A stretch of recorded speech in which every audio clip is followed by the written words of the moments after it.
please stand for the pledge. To the flag of the United States of America and to the republic for which it stands, one nation, under God, indivisible, with liberty and justice for all.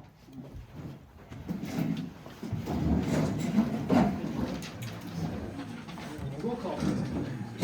Councilmember Chloe? Here. Councilmember Kangas? Here. Councilmember Deeds? Here. Councilmember Garabate? Present. Councilmember Becker? Yes. Councilmember Plummer? Here. Mayor Hillman? Present. All right, entertain a motion to approve the agenda, please. Motion. And Jeff will second that motion. All in favor, say aye. All opposed? All right, number 5, public comment. Public comment, please stand up to the podium. If you're comfortable, please say your name and your current address. 3 minutes. I will ask that we, throughout the public comment, we abstain from applause and oohs and ahs, and let's let the commenter speak.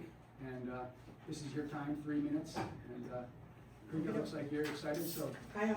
stage is yours. Happy day. Anyway, hi, my name's Krista Rainio. I live on Alice Street. First off, I want to thank the Planning Commission for drafting that data center ordinance. It's really important. There's a lot of craziness in our country going on with that, and we would think it would ruin it here. We don't want that crap here. It's no good. It's no good for the land. It's no good for the people. Maybe the construction would be a couple jobs. It's bad all the way around. So I really thank you guys for drafting that data center ordinance. And number 2, so I heard that the city manager was going to read a statement regarding the previous and short-lived position of Tam, the director of the senior center. I know you guys all got letters from her, and I am hoping that the city manager does not lie about what went on there. Many things were heard and witnessed by many. We're looking forward to the new director. Robin's flooring mill agreement, it's a bit concerning. So a lot of people are wondering, are the upgrades going to be done before the ice time?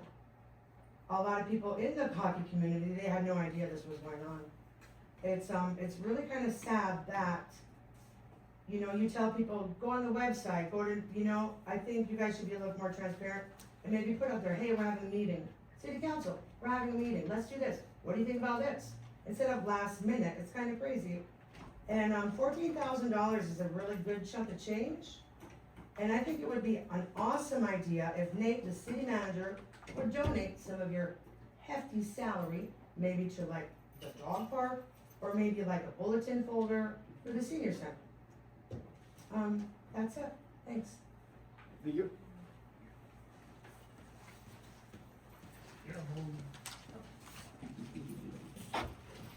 Richard Miller, 414 Division Street, Negaunee. I have a few items. 3 city and Negaunee departments have resigned in the last 6 months due to city managers micromanaging and disrespect for their expertise. 2 senior center directors and the BTW director. The council needs to look in, perhaps do some exit surveys to find out what's going on. The rumors that either of the senior center directors were fired or left because they knew it was coming need to end. Both past senior center directors were overqualified for their job and gave their all to keep their center going. And they were 2 beautiful directors. Despite being met with the budget uncertainty, disrespect and undermining from the city manager, 2 of the past staff cared so much about the success of the center that they signed a 6-month contract to train the new staff, and then were shunned by the city managers despite his efforts.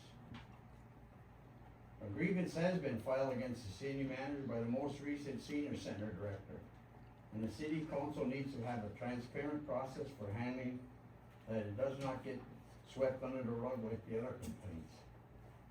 The council members have received about him. While personal matters do not need to be public, the city residents need reassurance that the grievance is going to be addressed properly.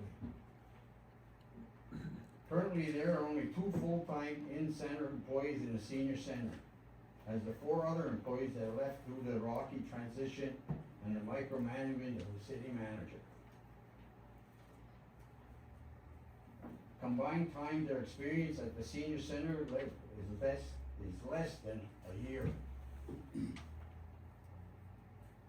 I understand, well, a new manager, I heard, has been made for the senior center director. The city manager has burned bridges with anyone who can train that person. Staff from the other senior centers will not be able to help them. They operate differently in Marquette County. They are also funded differently. This leaves county millage and state and local grants in uncertainty. It also leaves the center open for non-compliance issues 30 with seconds remaining. the state guidelines, social work ethics, and HIPAA complaints. And another thing, the senior center advisory board was asked by the city manager to be part of the hiring process for the new director both times in the last few months. And now the city manager is stating publicly that they are overreaching with trying to be involved in the process. You can't have it both ways. Your time has expired, sir. What? Your time has expired. Well, I have one other comment then. I'd like to compliment the city crew on a job that they did on Division Street on that culvert. They saved your city a lot of money, and to me, they did one hell of a nice job on that, finishing it up today. You should all go look what they did. Thank you. You got a good city crew.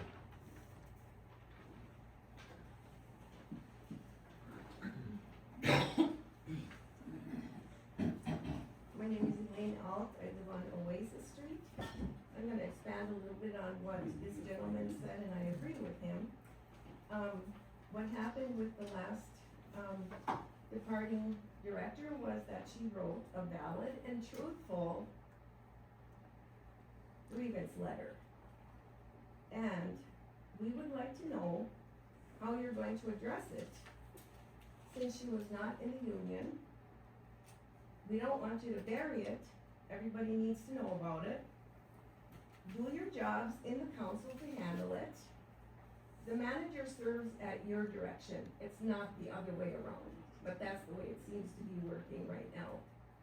So do your jobs, that's all. Thank you.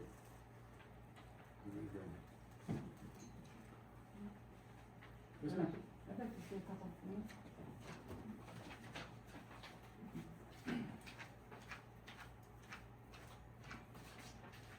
My name is St. Andrew. I head up the Cribbage League here, the Twin City Cribbage League in Negaunee. We've been here for about, well, I'd say a year and a half or so. Christie was generous enough to let us come down here and play, as we couldn't play in Ishpeming anymore.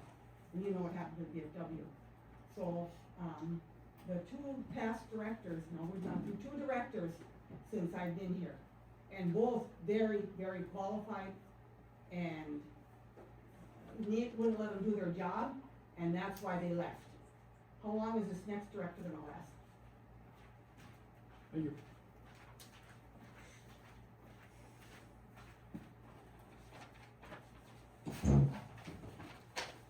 Any further public comment?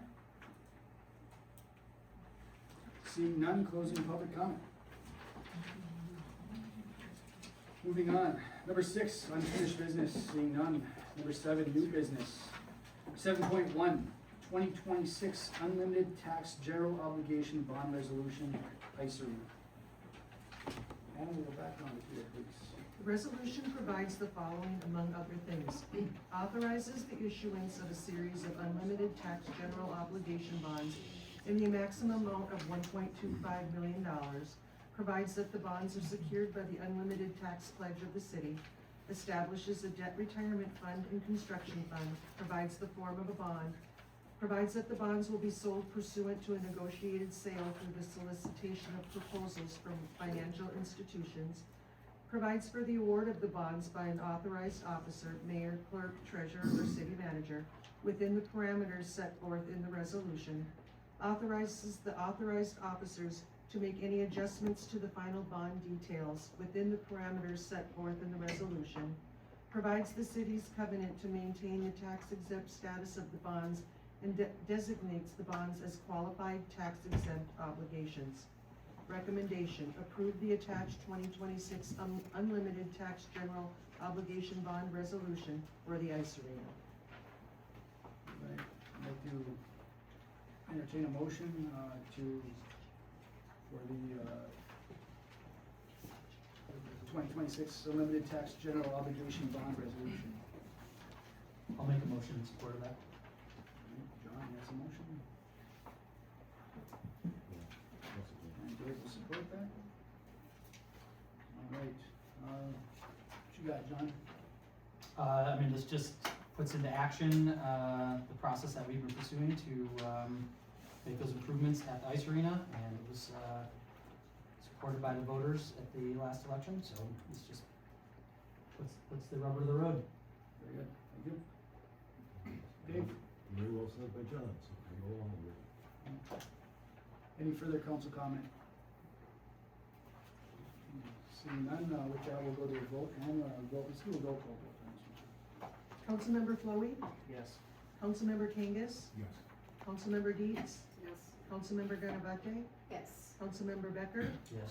Councilmember Plummer, Yes. Mayor Ilmenau. Yes. Motion passes 7-0. Thank you. 7.2, data center ordinance, first reading. And background, please.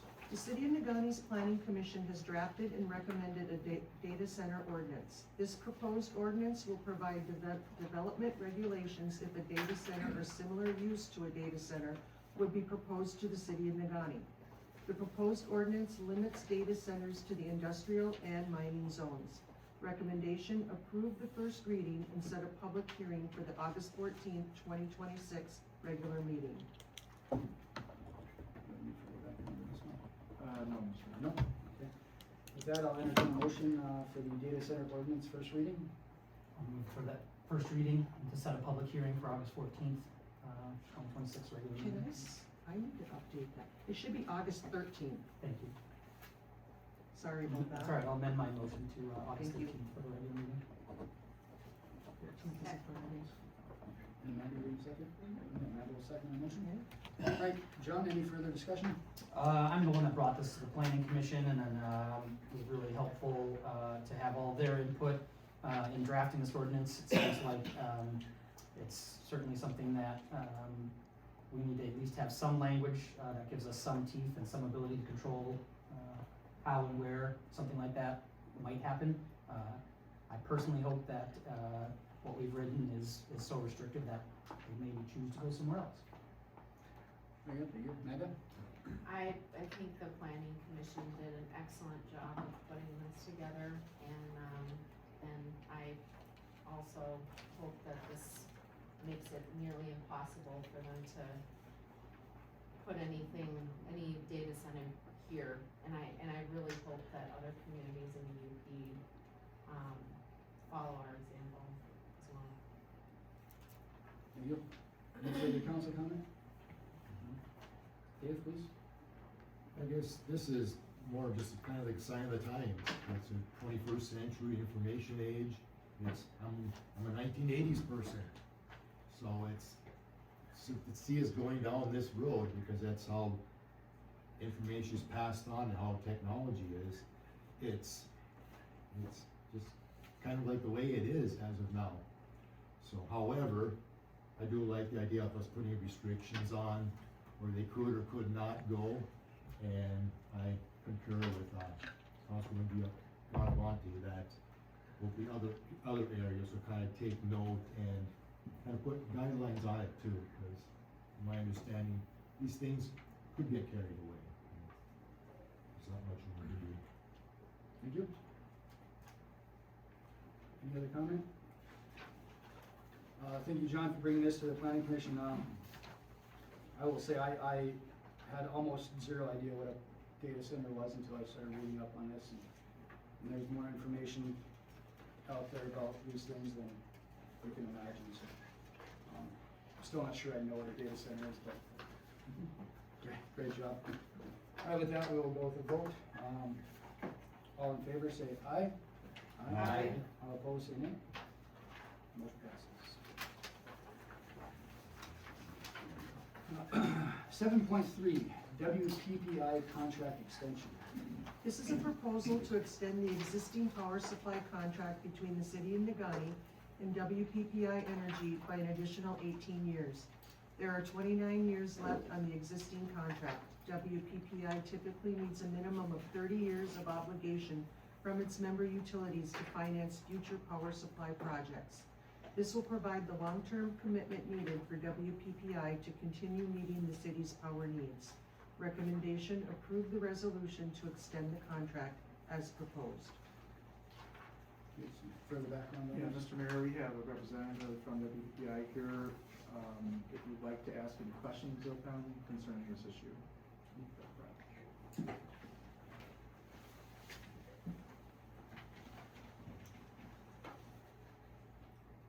I see there's a few new faces since the last time I've addressed the council, so I didn't plan on going into a lot of background of who WPPI is or, what we've done, but at any time, please ask questions. I'd be more than happy to let you know. But basically, WPPI is the wholesale power provider to the city since 2007, so throughout the last 19 years. So what we're looking at today is Ann had said there's 29 years left on the existing contract between WPPI and the city of Negaunee and the rest of the 50 member utilities that we serve. We're asking to add 18 years to that contract, and that would, I guess probably what I plan to do is, if I were sitting in your seat, I have a couple questions that I would ask. Now, I'm gonna ask those questions and I'm gonna answer them. And after that, if you have any more questions, we can get deeper into it. Alright, so why does WPPI want to extend the contract? Basically financing. We need to finance some upcoming projects. And of course, as said in the preface there, if our member commitments aren't that commitment has to be longer than what we would finance projects for, which is how the banks are. So example, if we went out for a 30-year bond, tomorrow for a tax exempt bond, being that there's only 29 years on the contract right now, it just wouldn't happen. So we do find, we're actually a municipal utility, just like the city of Negaunee is, so we operate very similar. What projects will WPPI be financing? There's a couple types of projects. First one is, we need to add capacity to our power supply portfolio. We know in the upcoming 10 years, we need to grab some more power so that we can keep on sending electrons over here to keep the lights on. So one of those projects we're looking at in the next 2 years, we hope to be building some natural gas fired peaking plants. Next up is we just came across a new opportunity for cost savings through what's called energy prepay transactions. This is something new in the electric industry over the last couple of years, but it's something that has happened for decades in the natural gas industry. There was some legislation that was passed that gave us now the opportunity to essentially, we can partner up with a bank. They can issue debt where we won't have to issue debt, but they use us for our tax exempt status. So it's kind of a win-win for both. The bank gets to make a little money, we get to have cheaper energy that we can pre-buy, and that cost savings we bring back to you and your rates. Then also, we're also looking at some other cost-saving opportunities through transmission projects. There's a lot of transmission lines and infrastructure getting put together in the next 10 years easily already planned. And we have an opportunity to be able to invest in these projects. Typically, we get to be able to get a 9 to 10% rate of return on these projects. So it's very, we don't want to lose out on them because it's an easy way to bring cost savings back to the city. Has WPPI done a contract extension before? Yes. So the original contract that established WPPI back in 1989 had an original 35-year term. Back in 2015, we were kind of in the same boat as we are right now. We had less than 30 years on the contract. We needed to do some financing. So We brought this to your council back in 15, and of course with the rest of our members, passed it along. So that worked out really well. And then why 18 years? A couple of reasons. So those prepay energy transactions, we basically need about 44 years to make it worthwhile getting into. The transactions, we buy them in 7-year cycles. So what we're looking at doing is 2 7-year cycles, and then you need 30 years after this last 7-year cycle to run it out, basically. I don't know the details, I'm not a financial advisor in that sense, but I got the dumbed down version of how it works. So bringing this extension in to 18 years would bring us to 46 years of contract length. So that, just gives us enough time to make those transactions worthwhile. Contract extensions are time intensive.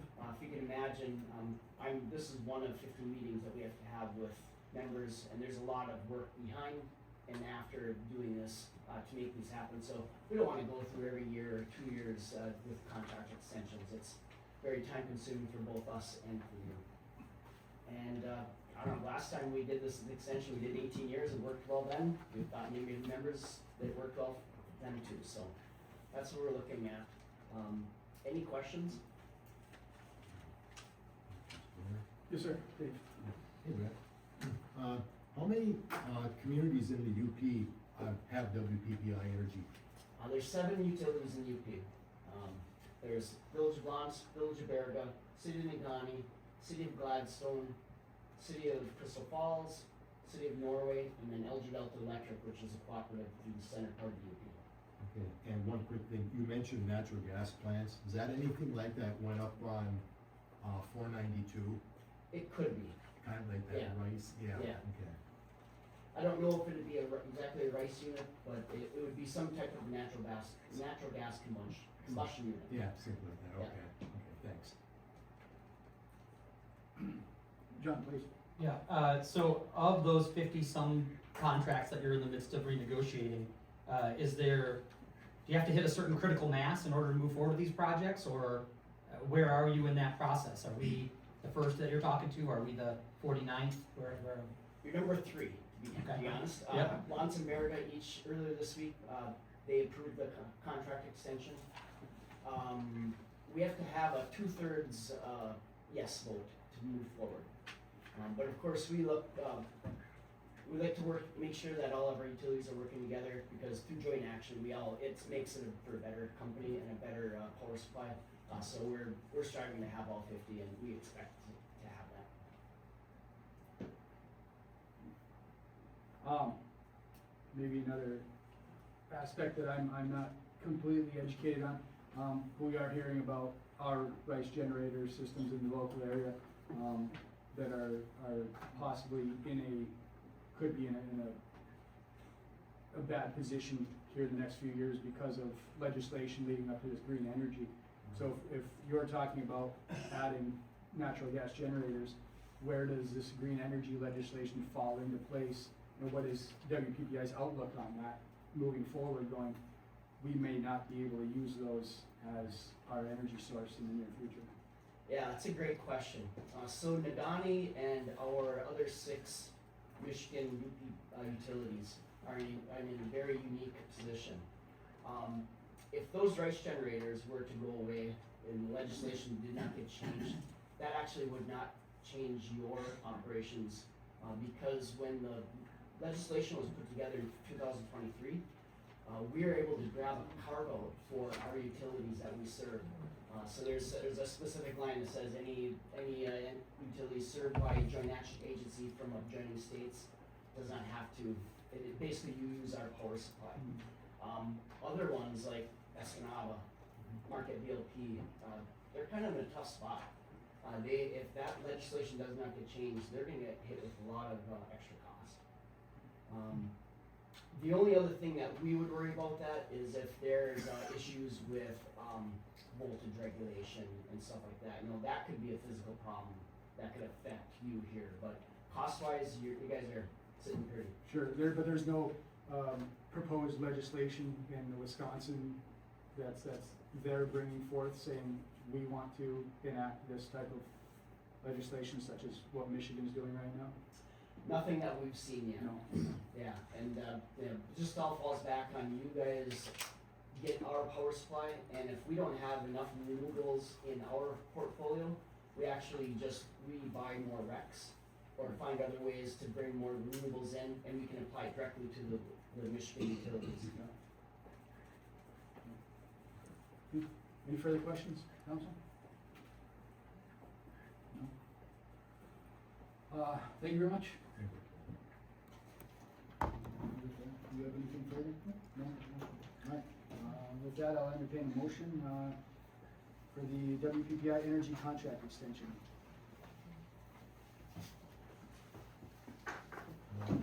Motion to approve the resolution to extend the contract as proposed. I'll second. Okay, Amanda will second. Alright, anything further, Dave? No, that's our energy source, that we get our power from, and it's summed it up right there very well, so. Thank you. Amanda, anything further? We've been with WPPI for a long time, and I think that, we're doing pretty well with them, and I think the contract extension is appropriate. Very good, thank you. Any further council comment? Seeing none, with that, we'll go to a vote. All in favor, say aye. Aye. All opposed, nay. Motion passes. Thank you. Thank you. 7.4. Moving on, 7.4, Rock Street Pipe Capping Agreement. Ann, please. Please see the attached agreement with the owner of 118 Rock Street that would allow the city to cap a pipe improperly installed through the city's right-of-way. The purpose of this agreement is to allow the pipe to be capped and to alleviate any liability to the city for such action by the current owner.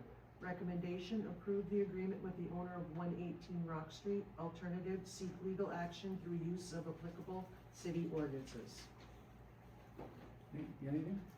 Yes, Mr. Mayor and Council. So we've been approached by a resident on a civil matter, which kind of puts us in a weird bind because a drainage pipe of some sort had been installed underneath one of our streets, apparently during a project maybe in the 90s, perhaps. We're not for certain on that.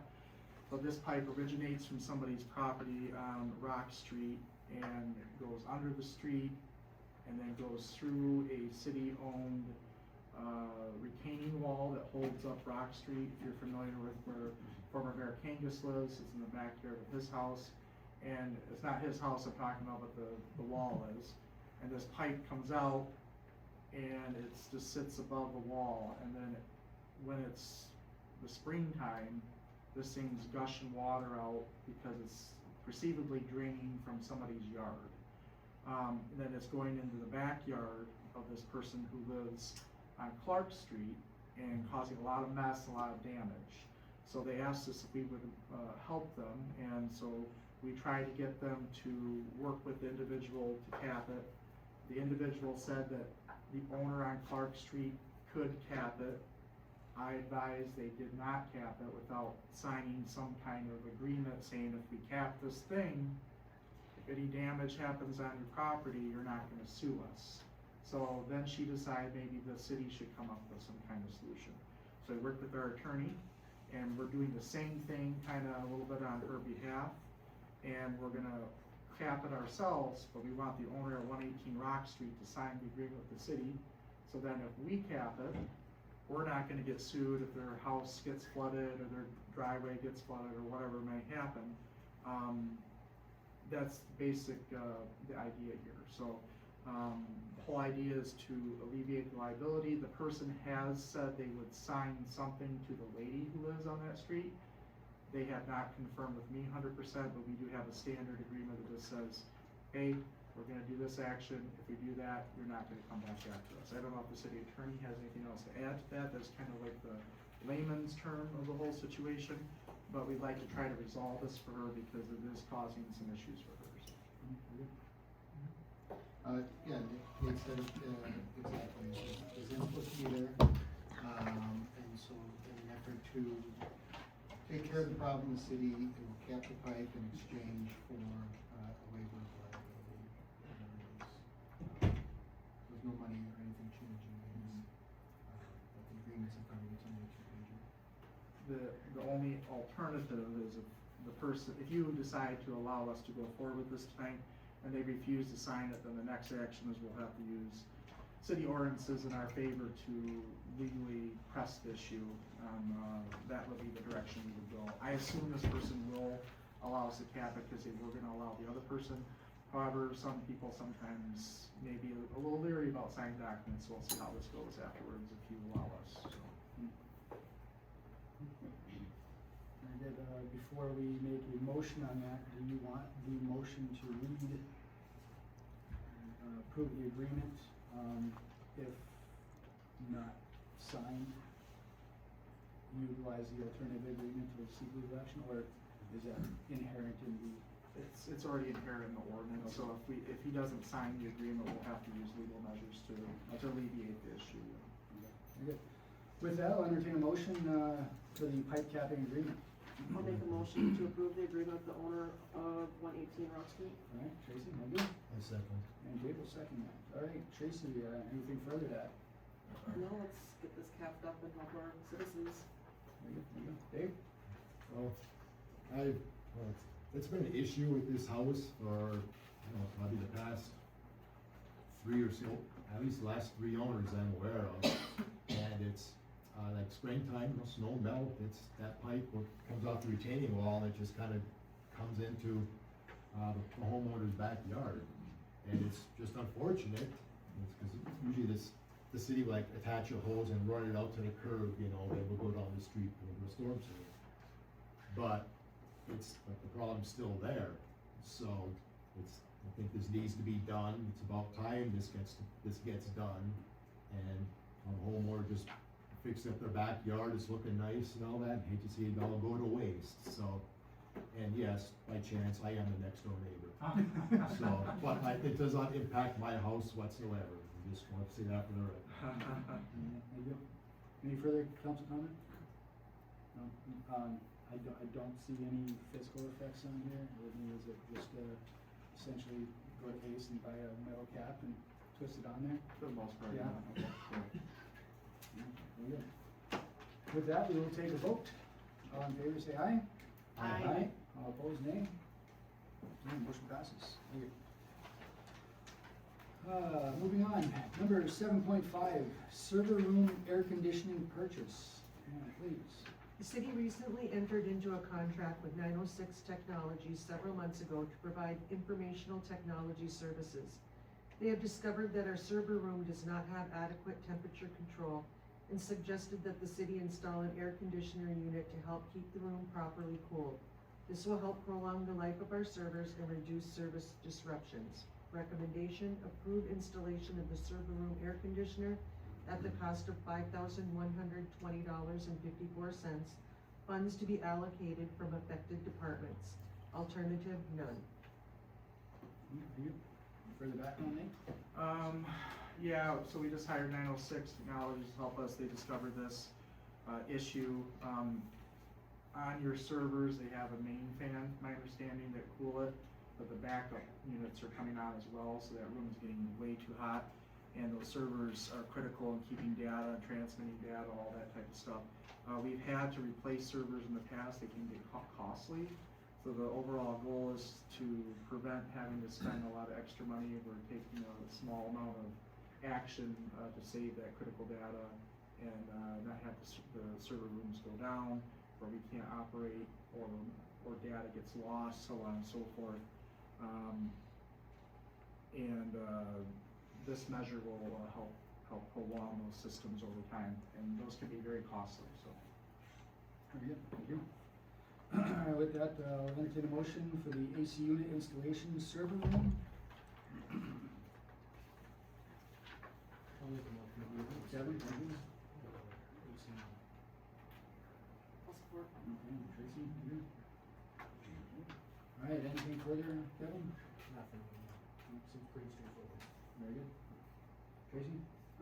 Server rooms run hot and they need to stay cool to keep working properly, so let's take care of it. more like data talk to me.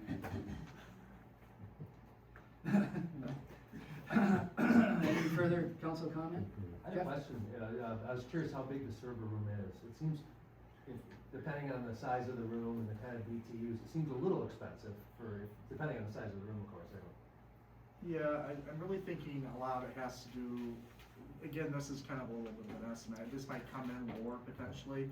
You're talking also about going through some more alder pipe Right, so there's a sure. lot of drilling going on. I don't really know how big the room is, I think it's pretty, so this room over here, behind the cameras, it's a little bit smaller than that, I believe.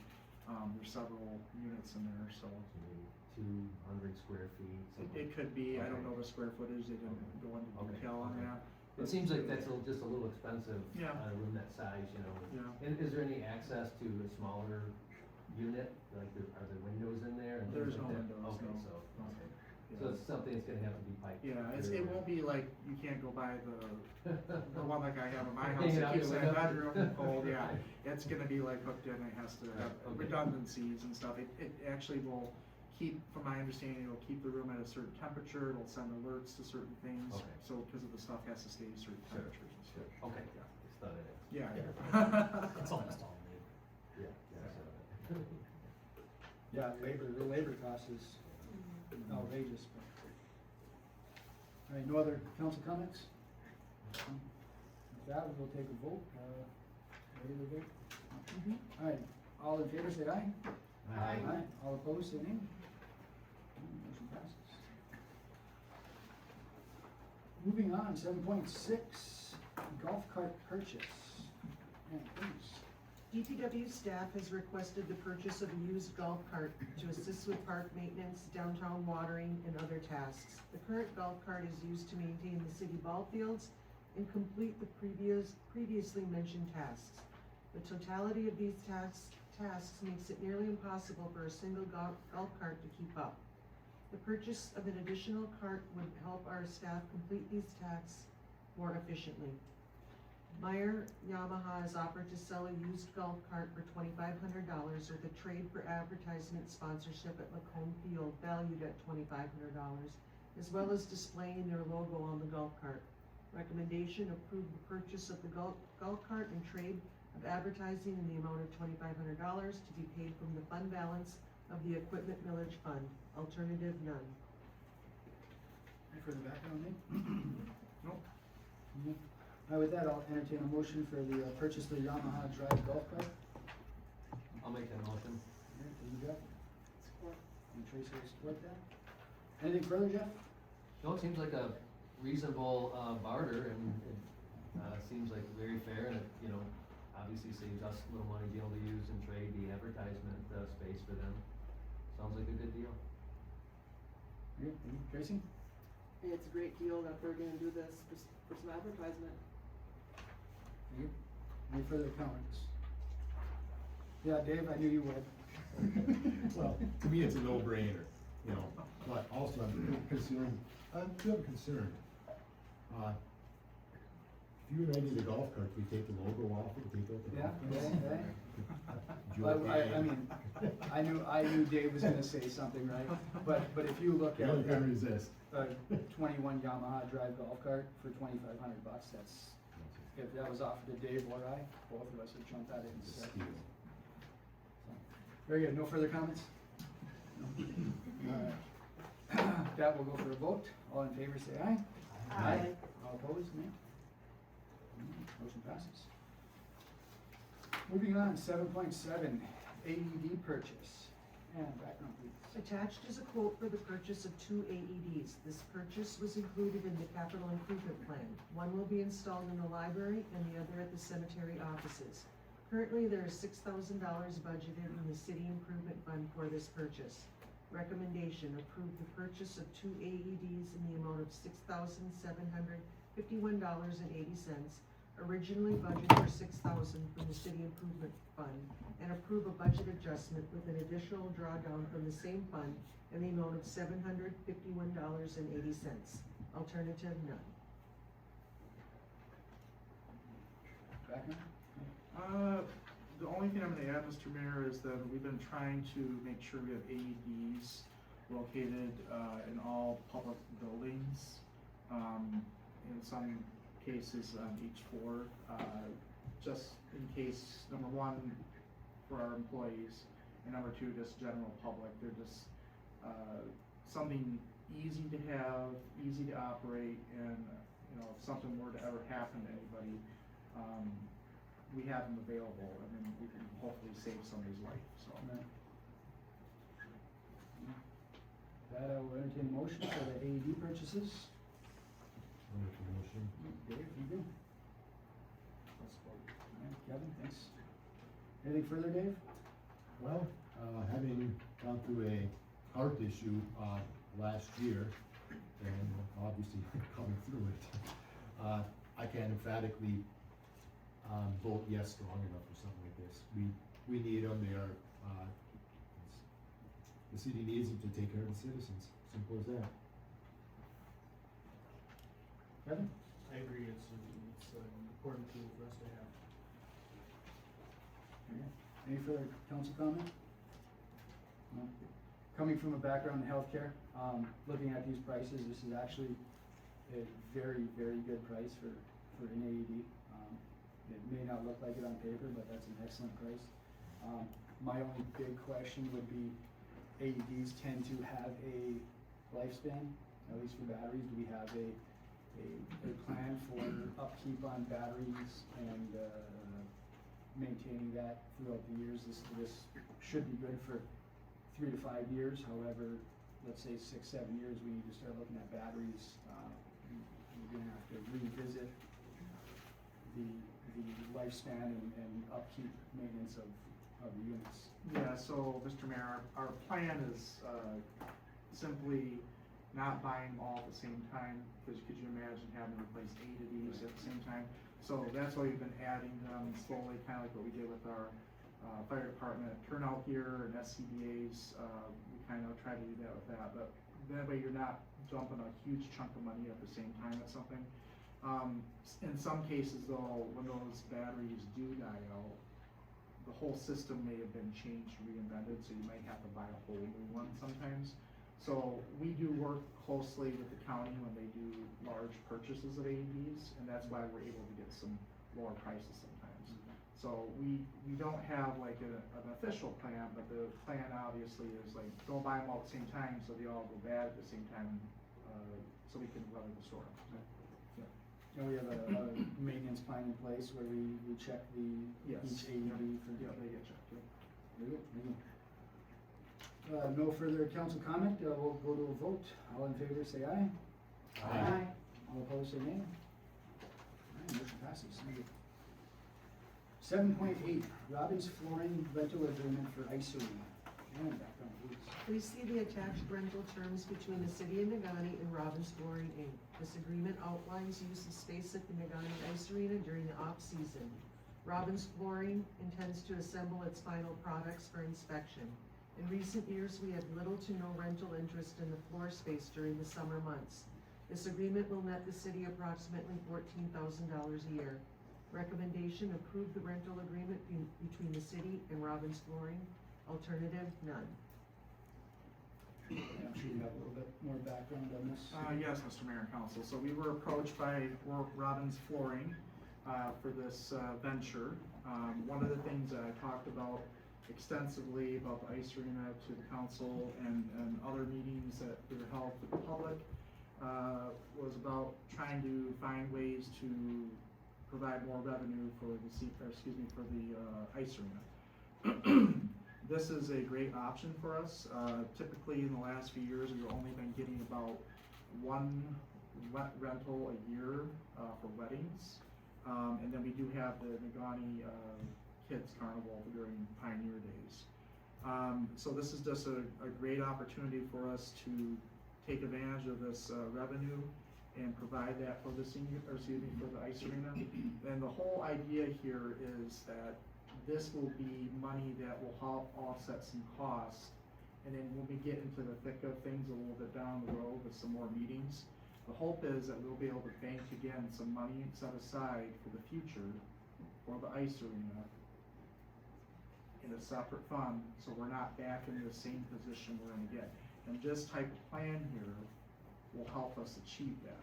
So there will be more things coming on the ice arena, some cost suggestions and some other things of that nature. We're not quite ready for those. We'll probably have some stuff in August, maybe some stuff in September as well. My understanding, we do have a representative here from Robin, so if you entertain any questions from him, but before you do that, Mr. Mayor, they're wanting to use the facility Monday through Friday. It would be during normal business hours that they operate, from my understanding. I don't believe they're gonna be going after 4 o'clock, so I know you guys run longer than that. They are gonna clean everything up. They're going to keep everything safe for people that may come in there. They are not intending on using the facility for the weekends, so there may be a way we can work with them if somebody per se wants to have a wedding on the weekend.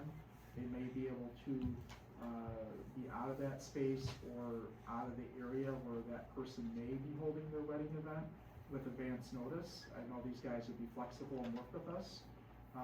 But this is just another opportunity we do not want to pass up, especially when you weigh the options. We can get $14,000 every year for I don't know how long, however long they want to stay, and we're allowing them to be entertained, or the possibility of getting $800 a year over one wedding. And what we're seeing is more wedding venues have popped up around the area, and women are choosing to be in more beautiful places. Granted that our facility can hold a lot of people, right, if they want to have a big wedding, but a lot of people are choosing more beautiful spaces versus the ice arena. But however, like I said, that could still be the possibility with working with Robin Flooring to let them utilize that. And then I'll address the question that was asked during public comment. Will something along the lines, I think, is this going to affect the project at all? This won't affect the project. So this year we're putting in the chilling unit, which is all outside. That's going to be put in by mid-September. It's on its way. And then next year, the rest of the project will take place. However that takes place, they will not be in the way, and if they are gonna be in the way, they will work with us and we'll figure out and coordinate things. So there are ways to make things happen, and it will not affect the project, and we'll make sure that everything goes smoothly. So, Mr. Mayor, again, we have a representative here if you want to entertain them. If not, that's up to you. If you guys have any further questions, I'll be glad to ask. Yes, sir. Do you have anything further you'd like to add to Sure. the conversation? My name's Jeff Adriano, and I'm the portable basketball floor supervisor. I've actually worked with on this one for about 19 years. In 2024, we entered into a contract with the NBA, and we more than doubled our capacity for portable basketball floors. What we found, actually, we've been looking in the Norton County area for a building that has an wide open space, so we could set up a portable basketball floor. Couldn't have any pillars in the middle or whatnot. And actually, I happen to know a member of the DPW, and we started talking, and from one point to another, we took a drive over to the ice arena and realized that our busy season is actually from May through September, which works great for the ice arena because your ice is down, or you're no longer having ice up. So we thought it'd be a great partnership for us to be able to do that. So just so everybody's aware, what we do is we actually build more floors than we can finish. We have a fabrication building and a finishing building, but we can't finish, we can build more floors than we can finish. So again, we're looking for a building. What we do is we fabricate the floors, and then we set them up, and then we send them off to some of our finishing partners throughout the country. So we just need we need a floor that's big enough to be able to set up the entire floor. When we do that, the only thing that would ever be on the floor would be sawdust. And as Nate would know, he actually brought it to the facility. Anytime when we finish the floor, we do a complete thorough cleanup. It's critical that we do that because when the floor gets set up, it has to be level, and we can't have any buildup of sawdust and whatnot. So we make sure that everything is clean in our own facility. And again, Nate can attest to that. He actually came to our facility to see that. What else? Like Nate mentioned, if you do have events that come up on the weekends, as long as we have advance notice, we can move everything out of the way. We'll actually use probably about 2/3 of the floor. But if we know that there's an event coming up, we can actually pick the floor up and move it out of the way. It is a portable basketball floor, so that's what it's intended to do. We picked up. So, and then again, we'll be working strictly Monday through Friday. We won't work after 4 o'clock. There will be on the weekends. And, there's not gonna be anybody making a lot of noise, the only thing will be, again, setting up the floors, and then, rooms and whatnot, so you really, nobody in the neighborhood is gonna even know that we're there. So I think it'd be a great partnership for us to work with the city. Council, any questions you may have? Yes, sir.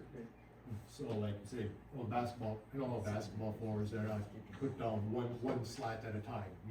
They're all put together like a puzzle. Correct. Yeah, so it's kind of like, they wanna move a log cabin, so you number the logs. So it'd be the new site, okay, you put them together by number. Pretty much basketball floors are the same way. Right. Right, yeah, so remember when, you used to play basketball in the Berry Event Center, they had basketball Exactly. floors put together, And exactly. again, there'll be no paint, there'll be no finish, there'll be no sealer, there'll be no chemicals brought into the building whatsoever. It's strictly just setting the floor up, making sure everything fits together right, make sure all the pieces are there, and once we're done, then we do our clean up and we move on to the next one. Any further questions? Amanda? My concern with this is, you know, yes, it would bring in a good chunk of money for the city, you know, for the ice arena. However, if this, I mean, we don't really have any definite way of knowing if this will, impede the projects that we have going on. I know the cooler, chiller, dehumidifier, that's all outside, but next year when we have construction going on, during the off season, it can be costly in a construction project if there's any impediment from, you know, NBA floors being in the way. And that's my concern and why, you know, what gives me pause about this agreement is that, we don't want any delays or extra costs on our projects because of, things being in the way. You elaborate? Yeah, and again, because of the fact that the floors are portable and they're basically, a panel approximately 4 feet by 8 feet, we can stack those up. As long as you don't surprise us and say, hey, tomorrow we need this area cleaned out. If you know in advance that there's some kind of construction or some kind of repairs that need to be done, or as long as we know in advance that we can work our schedule around that. Just like we mentioned, as far as if you happen to have, somebody does want to book a wedding, you know, we're not gonna take the entire space up so that they can't get the additional revenue of a wedding when coming in there. So, and again, the same thing, if you have projects going on there, we can always tailor our schedule around that to make sure that we don't get in the way. In addition to that, Mr. Mayor, to answer the question further, the scope of where they're gonna be out in the floor space is not part of the project. So there will be no construction happening in the middle of the floor, so you're talking like the bathrooms, the common areas. There's, if you get the addition on, it'll be on the outside, and then there'll be some other stuff, so it won't be in the skating lanes at all, and this is where they're gonna operate. And my other question is, you know, as far as storage, are you planning on, keeping heavy equipment there? The only thing we would have would be a forklift, because what we would do is we would bring in the trucks or the floors in on a flatbed truck. So we would have to unload the truck, get the floor set up, and then once the floor's set up, we'd have a truck come in and load it up. And again, all that would be done during the day, it would be done in the evenings or on the weekends. And would there be communication, say next year when we're doing the, you know, locker rooms and bathrooms and whatnot, is there gonna be communication between Robbins and direct communication between Trado and Robbins Flooring Mill, or is that going to depend on channels that we have to go through? The communication will be through the engineer and them. So if there'll be we'll have like a, what they call a pre-con meeting, pre-construction meeting, and we'll invite them to the meeting, and if there's gonna be, we're gonna tell people what we're doing to see if there might be any interference, but in this case, I don't believe there's gonna be any interference. And if there were to be, then our project takes precedent over their use of the building, cause that's the good thing about being the landlord, you can dictate the terms and circumstances. Yeah, and I don't foresee that being an issue. Again, as long as there's communication and we know in advance, that there won't be an issue. And the parking lot too, when we do the parking lot, it's not gonna be a problem. I mean, from what I'm reading here, correct me if I'm wrong, is that Robbins is utilizing the facility at our discretion. Yes. Giving us the absolute power to, ask them to vacate the premises, leaving it clean of, free of debris and product, days in advance. Also, required to provide liability insurance, naming the city as an additional insured, so everything that they do will benefit us in a way, so, you know, I just don't wanna foresee be that. thorough, just to make sure that, you know, nothing will interfere with our construction over Sure, there. sure. John, please. Yeah, I think maybe some of those questions are coming because this is worded as approve the rental agreement, but we don't really have a rental agreement, we have like the concept of a rental agreement. So are you looking for a motion? I mean, you're gonna come back to us with a contract, with a lease? Okay, Yes. so you're just looking for us, a straw poll for us to say, yes, go draft this lease, and then it's gonna come back here for approval. Has to. Understood, that's why I'm just making sure, because it says approve the rental agreement, but we don't really have This is not an a rental agreement, this is an agreement, right? invitation. There we go, I'm just making sure we're all on the same page. Okay, so the motion then, We have Where no we're at? motion, we have no motion yet. are you ready for that? Do we have any more questions for Jeff? No? All right, Jeff, thank you for your time. Thank you. All right, with that, let's entertain a motion for the Robbins Flooring Mill rental agreement. Draft. I'll make a motion that we direct city staff to draft a rental agreement, between the city and Robbins Flooring Mill, you know, as outlined in the, invitation. Very good. Bring it back to us for approval. Dave, second. All right, now, any further discussion? One quick question, do we have an idea of length of contract and how we terminate that if things don't go the way we wish? That's something obviously that can be decided on for us to approve, but is there any idea maybe that you have as We how have, we would work that out, like in terms of a? we hadn't discussed, years, we can have that conversation with them, and we can modify that if we want to, because it's gonna be at our pleasure, right? And then typically, there's gonna probably be some kind of clause that Jeremy always puts in his, agreements, it's probably gonna be like a 30-day notice of vacation or something like that, I don't know. He'll have an out clause, yeah. I mean, I would anticipate, we would prefer like just a year to year. Yeah. So we would come back to you, let's say at the end of the winter and say, are we good to renew? Great. Any other questions, comments, concerns? No? With that, we'll take it to a vote. All in favor say aye. Aye. All opposed say nay. Motion passes. 7.9, police vehicle purchase. And back on please. On April 6, 2026, a police department vehicle was struck by another vehicle on US 41 while policing a separate accident. The patrol vehicle has since been deemed totaled by the insurance adjuster and the city's insurance carrier.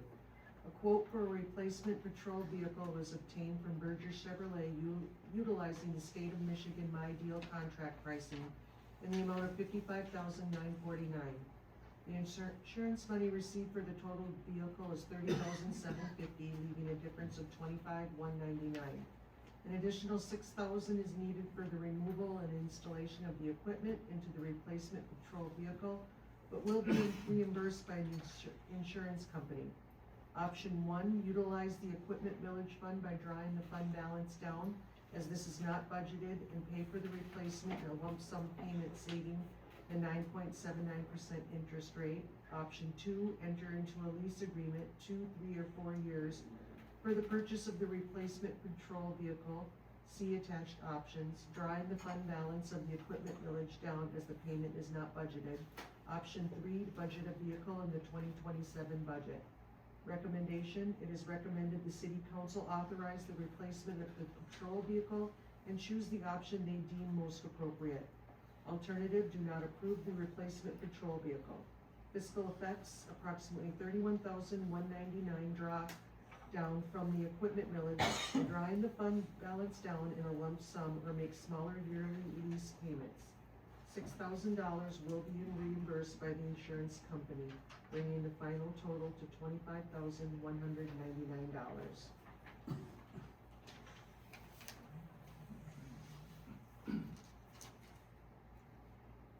Thank you. You wanna go further background on that? Sure, Mr. Mayor, so, my preference and recommendation is to go with a 2-year lease to provide us more flexibility and options for our equipment millage. I did invite, upon request, the chief of police, which I think he's back there somewhere, maybe? He's back there? He's here to answer any questions if you have anything on the vehicle, and kind of explain anything, that's happened so far. He also can give you a brief update on, some of the conditions of our other vehicles, which may help you make the decision, so it's at your pleasure. Sir, podium is yours, whatever you may have for us as far as Sure. which you would like, and It's unfortunate that podium if you would. it's unfortunate that our newest vehicle was the one that was struck out on the highway. The initial plan was they were gonna repair it. As they started getting into the repairs, they found additional frame damage that they didn't initially spot. So 3 months after the accident now, they're telling us that it's totaled. We went through the state of Michigan bidding or price, my deal, to secure the best price that we could on the vehicle. We really try hard to get the most bang for the taxpayers' dollars out of these vehicles.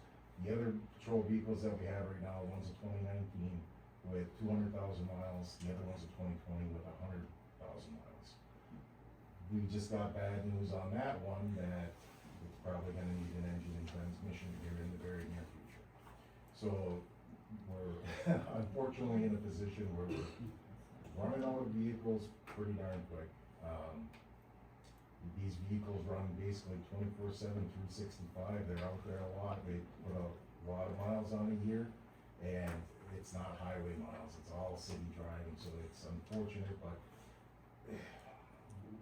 we're really trying to get the most we can out of these vehicles. Most places you see they're turning around their patrol vehicles with 80,000 miles. We're more than doubling that with ours. It doesn't do us a lot of good not having a patrol vehicle. We need to be able to patrol. I'm happy to answer any questions about any of the particulars that you may have. Council, any questions you may have? Chief? Amanda, Maybe please. this might not be a question for the, chief of police, but, I have a question about the insurance. I mean, shouldn't that be fully covered under a lease? You know, normally leasing a vehicle, you have an accident, it's fully covered, correct? I mean, why is there so much left over? Is it just we have an additional cost because inflation, or the vehicle is more expensive, or why is it so much more? You wanna answer that? I can Well, answer that. I'll tell you what our insurance company told us. Our insurance company told us it had to do with depreciation, so, that's what they were willing to pay out on that vehicle. That's, I don't know if it's similar to, like fire vehicles, that they are insured or paid out a little bit differently too. As they start to depreciate, you would hope that you would get like the full value of that vehicle. But as those go down, you only get kind of a replacement value. So I believe that this might be the same circumstance, but, they did say depreciation. I don't know if the mayor himself, because he's in the car industry, may have some insider knowledge, but that's what I was told, so. Yeah, when you put excessive miles on a vehicle, and the insurance company understands what you do, the purpose of your, vehicle. One thing that I deal with insurance companies every single day, and one thing we have to understand, and I tell customers that on a daily basis, is that insurance companies are still companies that are out there to make money. So if they paid for every single thing and every single accident, that insurance company wouldn't make money, and they wouldn't be able to provide that. So, When you see numbers like that, it's super alarming, but, it's kind of the way that the system works. And a municipality, driving a law enforcement vehicle, you're not gonna get qualified gap coverage on that, ever. So, we are gonna deal with massive depreciation. The sale of the other two vehicles with 200,000 miles on it, pretty much get laughed at anywhere you go, so. Yeah, we're using vehicles till their life end, and that's, pretty much the state of how the auto industry works. It's brutal in some instances. But any further questions for the chief? Yes, Dave, please. Okay, Chief, I guess with the vehicle with the bad engine, is that, like of course you can't put a predicted lifespan on when it's, when the duct tape's gonna come off, type of thing. Do you have like an idea, or is that the vehicle that is still running good, just putting on that much more miles and using one with a bad engine as a backup? Well, the last thing we want is to have, a vehicle go down when we're running cold. Somebody needs us there, we don't wanna take the chance of not being able to get there. So, the way it was described to us by the mechanics is, and I hate to use this term, but ticking time bomb. One or both, engine or transmission can go at any point. So, we've gotten in touch with Fox to see about getting a second opinion on it. And hopefully they can come back with something a little bit cheaper. Maybe they can tear the top end off the motor and do a replacement there, but, worst case scenario, they're figuring between the engine and transmission, $15,000. Yeah, I know it's essential that you have two operating vehicles, cause I work for a company that did transportations and such, and you need two operating vehicles. Have one just, is it gonna start today? Yeah, That's the not an adage answer. too is one is done is in full effect with previous vehicles. They're in the shop unfortunately, but, we run miles every hour. Well, everybody's vehicles go to the shop. Yes. Very good. Tracy, please. Chief, is the vehicle with the engine problem the same one that already had two engines replaced? No, this is a different one. This is the 2020 Tahoe, the 2019. That one's had the engine and transmission in it last year. It's only probably got maybe 5,000-6,000 miles on it currently. That's the one that's basically been relegated to the school resource officer, so he has people during the day. Unfortunately, it's been forced into being our main patrol unit at this point. And the truck that we got you guys, Yes. is the decals gonna get put on that soon? So, yes, absolutely. The truck right now is basically used for court runs, officers to take the training so that we can keep the other patrol vehicles in town here. Again, we're trying to get the most out of these vehicles, so we're really trying to keep the ones with the higher miles out on the road more often, so that we're not putting as many miles on that vehicle and trying to make it last longer. But yes, it will be outfitted at some point, whenever we get to, the vehicles here. Thank you, Chief. Yes. Any further questions? With that, let's entertain a motion for the patrol vehicle replacement.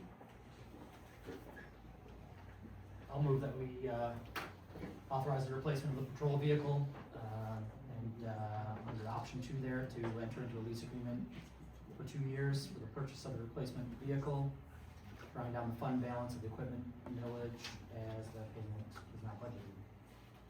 Second. All right, John, anything further? No, we need this piece of equipment.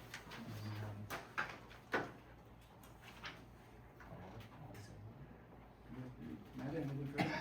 We need a patrol vehicle for the safety of our citizens and for them to do their job effectively. It's just unfortunate that the brand new one is the one that got wrecked. Any further questions? This is, I agree with John on that. It's just past practice. We normally lease our vehicles. So that's the we've been doing, and it just seems to be the most convenient and best, choice for us. Further comments? I had a question. What's the turnaround time? Chief, I believe, is he still back there? Yes. Chief, what's the turnaround time on that vehicle? We can get that. We can have it here hopefully next week. Okay. Okay. Yeah, it's on the lot, ready to go. We've worked with our vendors. They know the predicament we're in. All the equipment's been pulled from the other vehicle. They think they can get it back into the new one, in a day or two. And the graphics, they say they can have done in an afternoon. So by this time next week, we could potentially have it on the road. Very good, very good. Thank you. All right, no further questions, comments? With that, we will take a vote. We want to do roll call vote on this one? No, you don't. All right, all in favor say aye. Aye. All opposed say nay. All right, motion passes. Moving on, number 8, consent agenda. 8.1, minutes, June 11, 2026, regular minutes. 8.2, claims and accounts. 8.3, revenue expenditure trial balance reports. 8.4, library board appointment. 8.5, 2027 budget calendar. 8.6, winter sand bids. Entertain a motion to approve the consent agenda, please. So moved. Support. Tracy, all right, all in favor say aye. Aye. All opposed say nay. Good. All right, number 9, we're back to public comment. Again, public comment, 3 minutes, please stand up to the podium, state your name and if you're comfortable, your address. And 3 minutes behind the podium is yours, starting now.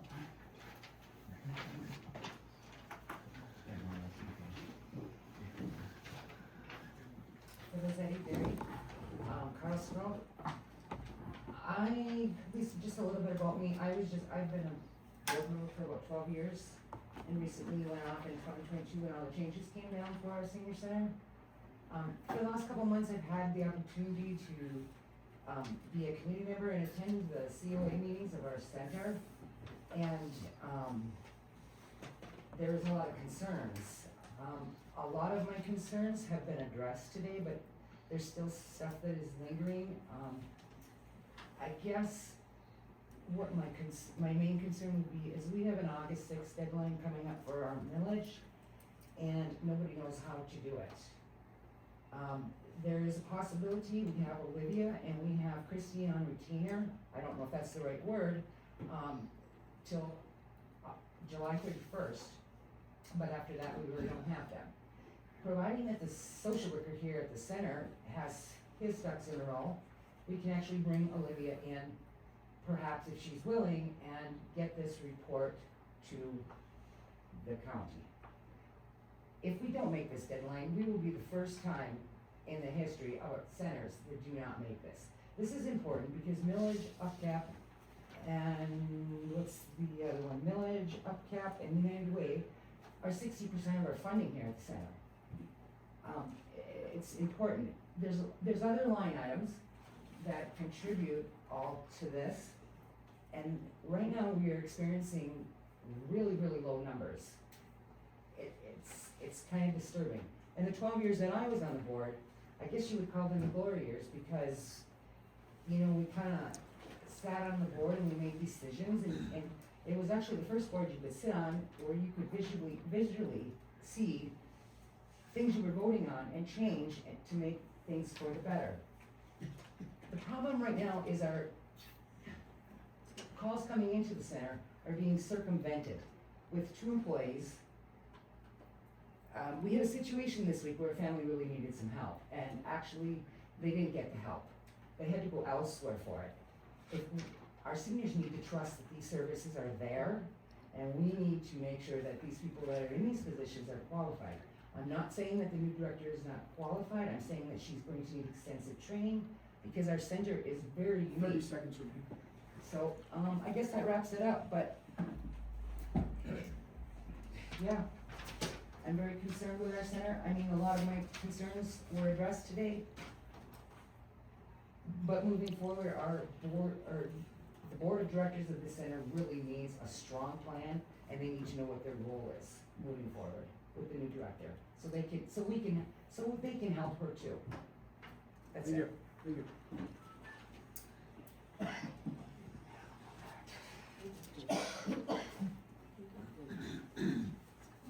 Any further public comment? Seeing none, closing public comment. Number 10, council member comments. Kevin, you got anything for us? Not tonight. Not tonight. Dave? Well, got through another Pioneer Days, a pretty busy, week, downtown on Thursday, saw a lot of people, and it was nice to see the, people enjoying themselves and not to deal with smoke. So I'm glad that the smoke, not glad that it's here, but at least it took a week to get here, so at least we could appreciate and enjoy Pioneer Days. And again, like I said last week, it's nice to see a lot of faces in the crowd. Thank you for your concerns and your comments. And, that's about all I got tonight. Very good. Thank you, Dave. Tracy? Thank you everyone for coming, and we hear you, and we're gonna be looking into everything what Tam said and all our senior citizens. We appreciate you all coming. Thank you. Amanda? So for the August sixth deadline, for the numbers, for the millage, from what I understand, you know, there's very few people that are trained to be able to do that. So I would encourage, Mr. Mayor, I would encourage, you know, city staff to take this very seriously and make sure that we get these in, because we don't wanna lose funding for our senior center.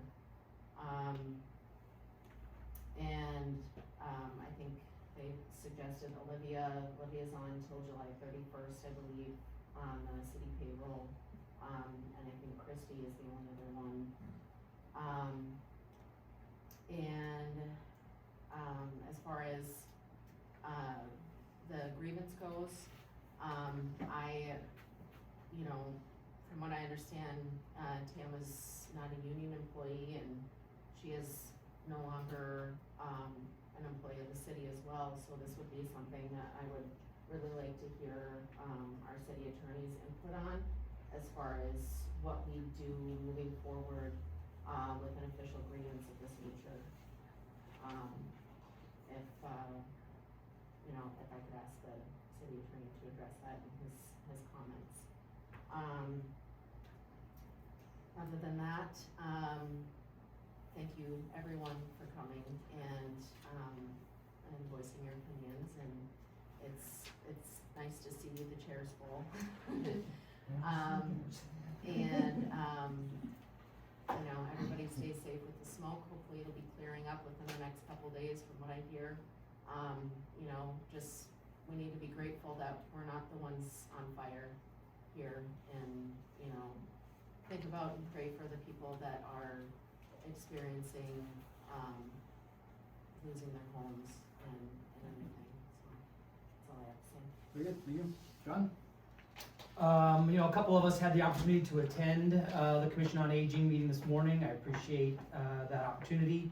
It was insightful, and I appreciate all of you showing up tonight to share, you know, show your support and share your concerns. You know, obviously it's an employment issue, and sometimes those have to happen with some, you know, safeguards on that protect the employee and the employer and the city and all those situations. So I hope you trust that we have heard your concerns and that we're addressing it, and give us the time and the latitude to do that. Very good. Thank you. Jeff? Likewise, thank you all for being here. This informs us. I have had many people reach out to me in the past few months with concerns specifically about the senior center. Most of their concerns have been duplicated by so many people closely involved. They're very legitimate existential threats, I think, to the senior center that have to be resolved. We shouldn't be losing funding. If there are grants available, we should, like all the other communities with senior centers, we should make sure we are tapping into those, and, executing everything we need to do to make those happen. So I'm definitely paying a lot of attention, I know many of us are. It's a very important issue. I definitely am gonna be watching this daily, and because it's the timeline for critical action is right now. So I do think this is a very important thing that we as a city have to basically fix, because there's a lot of complaints in the public about this. So I'm definitely paying attention, I think many of us are, and we will watch this closely and see what kind of resolution can be made. So, appreciate it, thank you. Very good, thank you. As for myself, yes, Dave, we did have a very nice, successful Pioneer Days, great weather. Didn't make my way out as much as I usually do, but, looking out the back door and sitting on the deck watching softball all week was absolute blast. Got to play a few games myself, so it was great, getting with my class. Again, as the other council members said, thank you everybody for your attendance. It's great to see community outreach, community pride in our community, and I believe going forward, the more that we speak out, the more that we can get done. So again, thank you very much. On the forefront, we are looking, I'm sure we'll speak about it, we are looking at the Friday employee lunch that we do down here at the pavilion in August. And what else was I going to talk about? I had one more. I guess it wasn't that important, so that's all I have for myself.